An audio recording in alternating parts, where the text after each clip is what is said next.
Bloom is new functionality found in PhotoView 360 2010. Bloom allows the user to add a glowing effect to their final rendered image.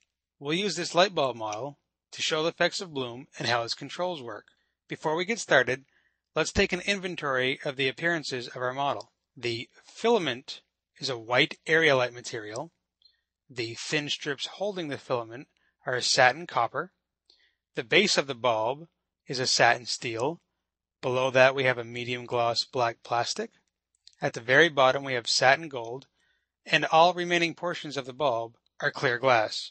To access the Bloom controls, click the settings icon to bring up the setting palette. Bloom is found in the advanced area on the Output Settings tab. To enable Bloom, click the checkbox. You'll notice the real-time preview window updates immediately and the Bloom controls become available. The Bloom threshold setting defines the amount of brightness required by an appearance to be affected by Bloom. The Bloom radius setting defines how large the Bloom will be. Note the post-processing in parentheses. The Bloom effect will not be shown in the real-time preview window. In order to see the Bloom effect, we'll have to complete a final render. To initiate a final render, click the final render icon.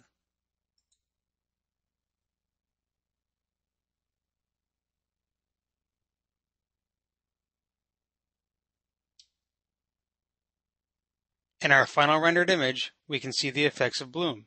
Our area light appearance, our satin steel appearance, and our satin gold appearance have all met the 100% Bloom threshold setting.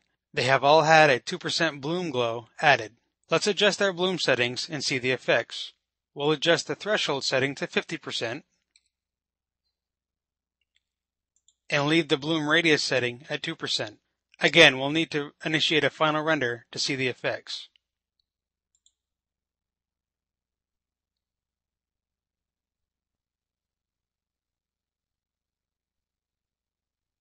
Let's compare our second final rendered images to our first final rendered images. Here's the first, here's the second.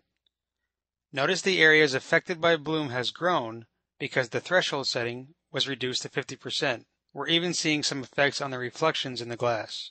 Now let's adjust the Bloom radius settings. We'll set the Bloom radius to 8% and we'll set the Bloom threshold back to 100%. I'll click the final render icon to initiate the final render.